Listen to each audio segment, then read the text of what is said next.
So really freaking பேடஸான main event. So never see it கம்மிங்ன்ற மாதிரி ரோமன் ரெயின்ஸ் பார்த்தீங்கன்னா பேடஸாக ரிட்டன் ஆயிருக்காரு. ஸோ மெயின் ஈவெண்ட் மட்டும் இல்லாமல் மொத்த பேப்பரையும் ராக் பண்ணியிருக்காங்கன்னு தான் சொல்லணும் WWE. Hats off WWE. ஏன்னா சம்மர்ஸ்லாம் வச்சு பார்த்தீங்கன்னா பயங்கரமாக வச்சு பார்த்தீங்கன்னா செதுக்கியிருக்காங்க. குறிப்பாக மெயின் ஈவெண்ட்டை பற்றி தான் பேசணும். So blood line rules match, கோடி ரோட்ஸ் வர்சஸ் நம்மளோட சோலோ சிக்காவுக்கான மேட்ச். என்ன தான் சோலோ சிக்காவை வந்து பார்த்தீங்கன்னா இந்த மேட்ச்சில் தோற்றுருவார், கோடி ரோட்ஸ் ரீட்டைன் பண்ணுவாருன்னு தெரிஞ்சு இந்த மேட்ச்சை வந்து பார்த்தீங்கன்னா பார்த்தாங்க. அதுக்கான மெயின் ரீசன் ஒருத்தர் தான். அதே மாதிரி பார்த்தீங்கன்னா அந்த ரீசனே வந்து பார்த்தீங்கன்னா WWE பார்த்தீங்கன்னா பூர்த்தி செஞ்சுட்டாங்க. மேட்ச் ஸ்டார்டிங்லேயே வந்து பார்த்தீங்கன்னா மேட்ச் கொஞ்சம் சுமாராக தான் போகுது. கோடி ரோட்ஸ் ரொம்பவே வந்து பார்த்தீங்கன்னா பின்தங்கி அடி வாங்கிக்கிட்டு தான் இருக்கார்.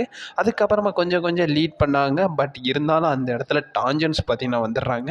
வந்தது மட்டும் இல்லாமல் அந்த இடத்துல நம்ம எக்ஸ்பெக்ட் பண்ண மாதிரியே நம்ம கெவின் ஓவன்ஸும் நம்மளுடைய ராண்டி ஆர்டனும் பார்த்தீங்கன்னா வராங்க. பட் என்ன தான் பேக்கப் கொடுத்து பார்த்தீங்கன்னா ஃபினாலேயாக போகும்போது நம்மளுடைய ஜேக்கப் பாட்டு வந்துடுறாரு. பட் நம்ம அந்த இடத்துல வந்து பார்த்தீங்கன்னா ஓசோஸ் யாராச்சும் வருவாங்கன்ற மாதிரி எதிர்பார்த்தோம். பட் ஓசோஸ் யாரும் வரல. பட் ஒன் மேன் வராரு. ஸோ நம்மளுடைய ரோமன் ரெயின்ஸ் வராரு. ஸோ பேடஸாக வந்து பார்த்தீங்கன்னா ரெசில்மேனியா 40 என்ட்ரன்ஸ் கொடுத்துருப்பார்ல, ஸோ அதே மாதிரி தான் வராரு. Roman Reigns head of the table டீமில் தான் வந்திருப்பார். பட் இருந்தாலும் அது ரெசில்மேனியா 40 ஆர்கெஸ்ட்ரா அந்த டீமில் வந்து பார்த்தீங்கன்னா ரோமன் ரெயின்ஸ் வந்திருப்பார். பட் இருந்தாலும் இந்த டீம் நல்லாவே இருந்துச்சு. ஸோ ரோமன் ரெயின்ஸ் வந்து பார்த்தீங்கன்னா த OTC ஒரிஜினல் கைன்னு ஒரு டிஷர்ட்டை போட்டு பார்த்தீங்கன்னா வராரு. வந்தது மட்டும் இல்லாமல் ஒரு சூப்பர்மேன் பஞ்சு, ஒரு ஸ்பியரும் வந்து பார்த்தீங்கன்னா சோலாசிக்காவுக்கு கனெக்ட் பண்ணி ஸோ ரேம்பாண்டாக போயிடுவார். ஸோ கோடி ரோட்ஸும் நம்மளுடைய ரோமன் ரெயின்ஸில் ஒரு ஃபேஸ் ஆஃப் பண்ணியிருப்பாங்க. அதெல்லாம் வந்து பயங்கரமாக இருக்கும். ஸோ கண்ணிலே வந்து பேசியிருப்பாங்க. எந்த வேர்டும் வந்து பார்த்தீங்கன்னா மென்ஷன் பண்ணியிருக்க மாட்டாங்க. ஸ்பீக்லெஸ்ஸாக அந்த இடத்துல வந்து பார்த்தீங்கன்னா கண்ணிலே கான்வர்சேஷன் பார்த்தீங்கன்னா 2 ஃபேஸும் வந்து பார்த்தீங்கன்னா பண்ணியிருப்பாங்க. ஸோ ஃபைனலி நம்மளுடைய கோடி ரோட்ஸ் வந்து பார்த்தீங்கன்னா ஸ்டில் அவருடைய டைட்டிலை வந்து பார்த்தீங்கன்னா ரீட்டைன் பண்ணிட்டாரு. இதுக்கப்புறமா எங்கே போகுது WWE the blood line story line. So blood line story line next கட்டத்துக்கு மூவ் ஆக போகுது.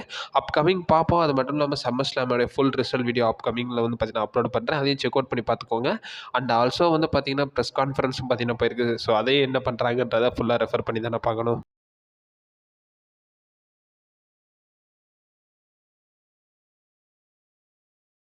சும்மா சொல்லக்கூடாது. So blood line rules match நல்லாவே வந்து பார்த்தீங்கன்னா WWE பார்த்தீங்கன்னா பில்ட் பண்ணியிருக்காங்கன்றத சொல்லணும். ஸோ மொத்த சம்மர்ஸ்லாமே வந்து பார்த்தீங்கன்னா பயங்கர ஹைலைட்டடாக இருந்திருக்கு. So shocking moments, blood trial, new champions எல்லாமே க்ரௌட் ஆயிருக்காங்க. அதை வந்து அப்கமிங் பார்ப்போம். இப்போ வரைக்கும் ஸ்டில் உங்களுடைய அன்டிஸ்பியூட்டட் WWE சாம்பியனாக கோடி ரோட்ஸ் இருக்காரு. And finally the original tribal chief is back. So upcoming வந்து பார்த்தீங்கன்னா நம்ம அடுத்தடுத்த கண்டென்ட்ஸ் வந்து பார்த்தீங்கன்னா பார்க்கலாம்.